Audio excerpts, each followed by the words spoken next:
Welcome everyone to the meditation service. Between sunbeam and shadow, the great mystery unfolds. Make life your treasure.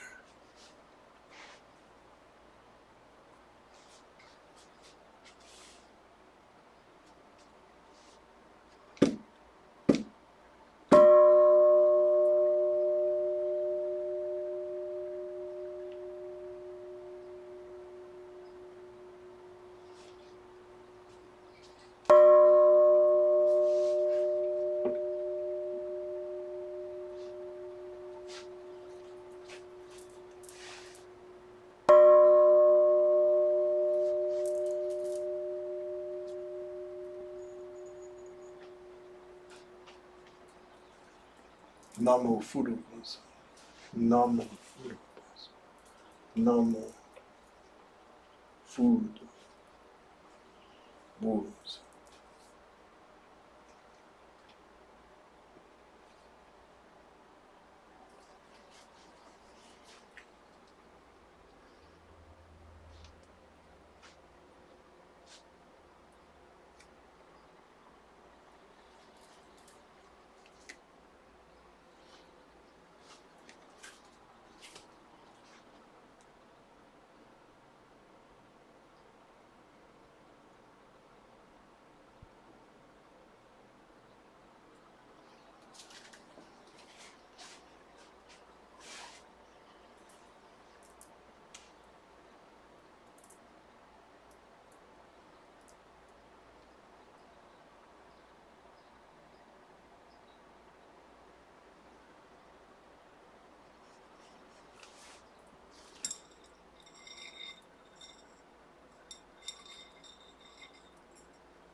Let us celebrate the liturgy of the day.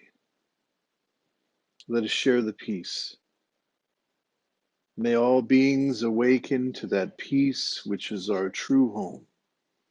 Let us take refuge. I take refuge in the ground of being, within which I live and move and breathe.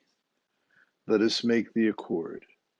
I take sanctuary in the heart of being, accepting all of my delusions in thought, word, or deed, born of ignorance, hatred, and greed. Let us give thanks. I give thanks for all things, awakening to the interbeing of all nature. May my heart be open and my mind clear. May all be free from suffering and the causes of suffering, and may all come to know that peace which is born of insight and understanding. Since it is the practice of enlightenment, that practice has no beginning. And since it is enlightenment within the practice, that realization has no end. Welcome to the weekly meditation service. Tonight's talk is going to be about our personal relationship with the true self. And I'm going to begin with some words from a newer metal group that's actually out of Texas. And they, in music, there's always different genres. So this is called a metalcore group. And I think their music's really good. I enjoy it for that style because I am a metalhead. And however, the words that they're describing in this song, I know that there's the intention behind this is really good. And I've heard this same sort of phrasing from other religious folk or psychologists or maybe, even Buddhists. Surprisingly, occasionally I've heard this sort of language. But I want to show you how this language is incorrect from a Buddhist point of view. But again, enjoy the music and realize that these guys, when they were writing this, were trying to do something to show us something good. But I'm going to clarify that from the Buddhist point of view. So this is the group Upon a Burning Body, and this song is called Kill the Ego. Consume, devour the ego you've built. Divide and conquer before you lose yourself. False identity, false reality, alter the ego. It's time to kill the ego, throw it away, every bit of your will to drown out the evil. So it's a cool song, and of course, like I said, there's very little in this that you'd find, you wouldn't hear from certain spiritual teachers, philosophers, psychologists, and I say their intention is good here. I can appreciate that and understand it, but I do want to clarify it because this is not what the Buddha said. This was not the Buddha's teaching. I'm sorry, with all due respect to some of the teachers, even within the Buddhist tradition, that use this language. Just like the guys from Upon the Burning Body, I know their intention is good, but psychologically, it's not what the Dharma, I believe, is teaching. So what is it teaching? Well, the Buddha emphasized the need to do what? Destroy the ego self? Get rid of the ego self? Say the ego self never existed? There is no self? No. What the Buddha was teaching was the way to liberate the ego self. It was the way to liberate the ego self, not eliminate it. Because when you think about it, how can an ego eliminate the ego? There's a professor his name is Kalu Pahana, and he is at the University of Hawaii, where one of my mentors, Alfred Bloom, taught. And he said this, and he was a Buddhist scholar. He said that the effort to eliminate the ego self is epistemological suicide, as the ego self is what is awakened to the true self. The development of one's personality in the direction of wholeness or oneness begins with the ego self. And as I said in a talk earlier on here a few weeks back, I said realizing your delusions is the beginning of enlightenment, it's the beginning of awakening. So what was he talking about? Well, the first thing, like I say, that we have to really be clear about is that it's not about killing the ego self, destroying it, crucifying it, ignoring it, any of those things. It's about understanding the ego self. In fact, I would say the first step in practice is understanding the ego self. And in our system of mindfulness, the 4 directions, we begin by understanding the ego self. We spend a lot of time in understanding the ego self because that's the beginning of the path. Now, we also emphasize something that, you might not associate with Buddhism, but it is so. And I think it is spiritually sound regardless of the language or the tradition that it might come from. And that is the idea that at some point we need to make a personal decision, one might call it an existential decision, to have a relationship with our true self. We call this, in our language, taking refuge in the true self. Now, here's the thing. When I was growing up, it was part of the practice of the evangelical form of Christianity that I was raised in, that you would make a personal decision to accept Christ as your Lord and Savior, you know. And it's kind of out of the popularity of that tradition that we get phrases we use in lots of different circumstances where they say, well, they need to have a come to Jesus moment. We say that a lot. And it means that there's some point where we have to make a personal decision to reorient ourselves. That's what we would say. To reorient ourselves, to take refuge in our true self. And, I look at other spiritual sort of helpful groups like Alcoholics Anonymous, for example. The first thing they talk about is, to admit, that I was powerless over this alcohol or whatever it is. I mean, in our language, it's just admitting that I'm living out of my ego self and that my ego self doesn't really do a great job at managing my life. And it certainly seems to be mostly about suffering. So when we make this personal decision to turn our lives over to our true selves, to take refuge, what are we saying? Because here's the other thing you have to understand from the Buddhist point of view, from my point of view, the true self is a metaphor that represents the reality behind all the figures that we consider sacred. So the Buddha is a metaphor for the true self.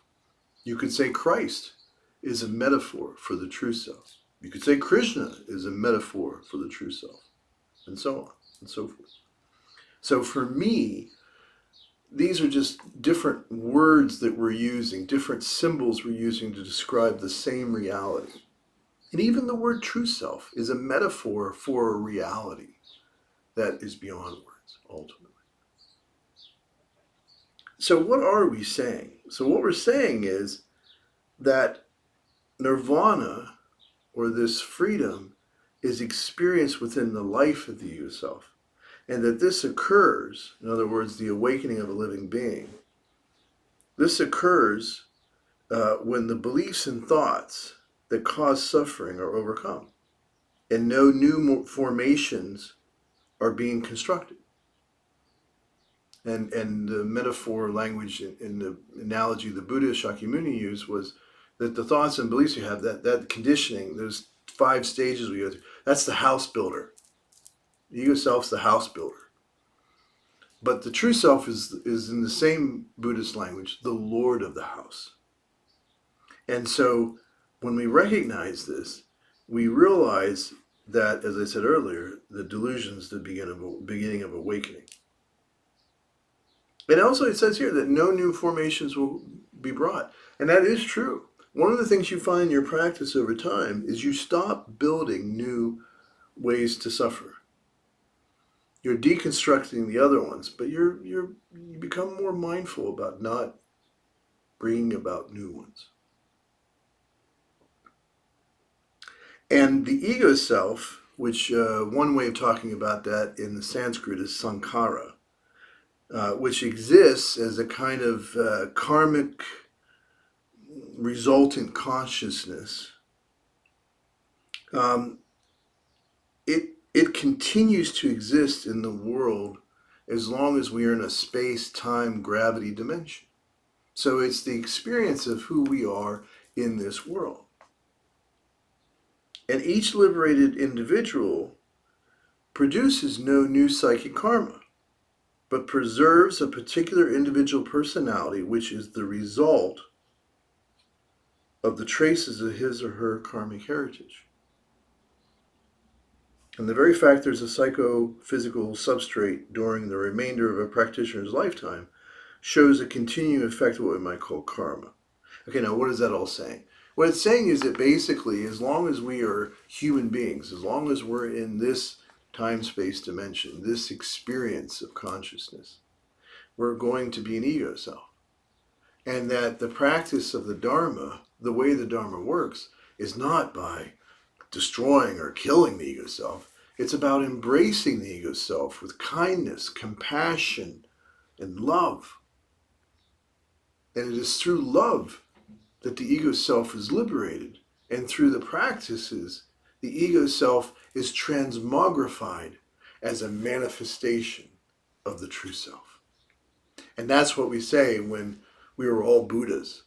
And then when we manifest that, we manifest it as bodhisattvas. So this is what it's saying. And parinirvana, which is the word that we use for a practitioner who has died, we are freed from this body, but its experiences are a part of the collective consciousness of the individual mind stream. So it means that nothing is lost. So the ego self is precious. The ego self is something we care for, that we love into liberation. We don't bully it or punish it or push it around. That's what's been going on heretofore. We want to give it a break. We don't want to let it run the show anymore, right? It's not the Lord of the house. But we want to love it. And so when we take refuge in our true self, when we make that personal existential decision to give our lives, our orientation in life over to the true self, what we're really saying is that we are going to lift up and liberate the ego self. So I hope that's clear, and I hope the next time someone says to you, get rid of your ego, you'll kindly smile and imagine the words that I shared tonight and the words from this professor, where that's just kind of epistemological suicide. It's not possible. So, the moment we receive true and trusting, solid and clear like a diamond, infinite light and life embrace and protect us, liberating us completely. Let us share the four immeasurable vows. Sentient beings are numberless, I vow to liberate them. Delusions are endless, I vow to end them. The ways of compassion and wisdom are boundless, I vow to embody them. The way is unattainable, I vow to attain it.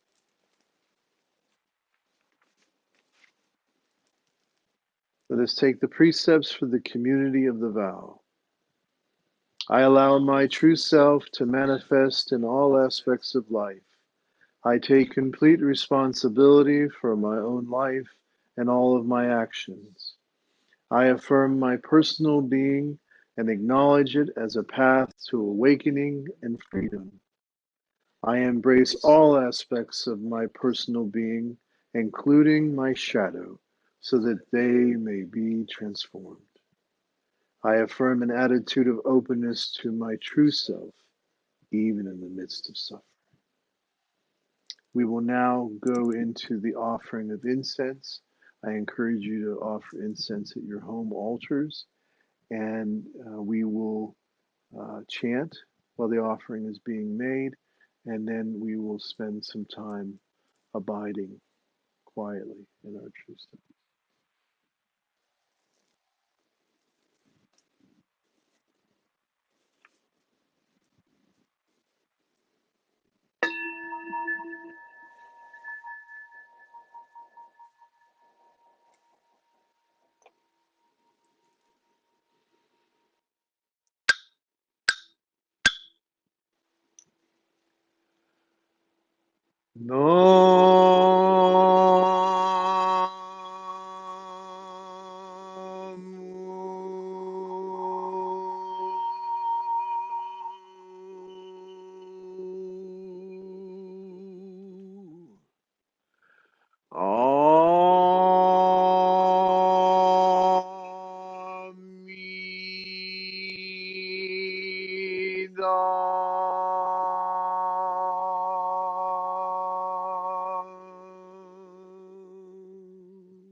knowing that we never truly practice alone or merely for ourselves. Let us recite together the Bodhisattva's Gata. We dedicate this practice to the welfare of all beings throughout space and time. May it always be so. Namo Amida Butsu.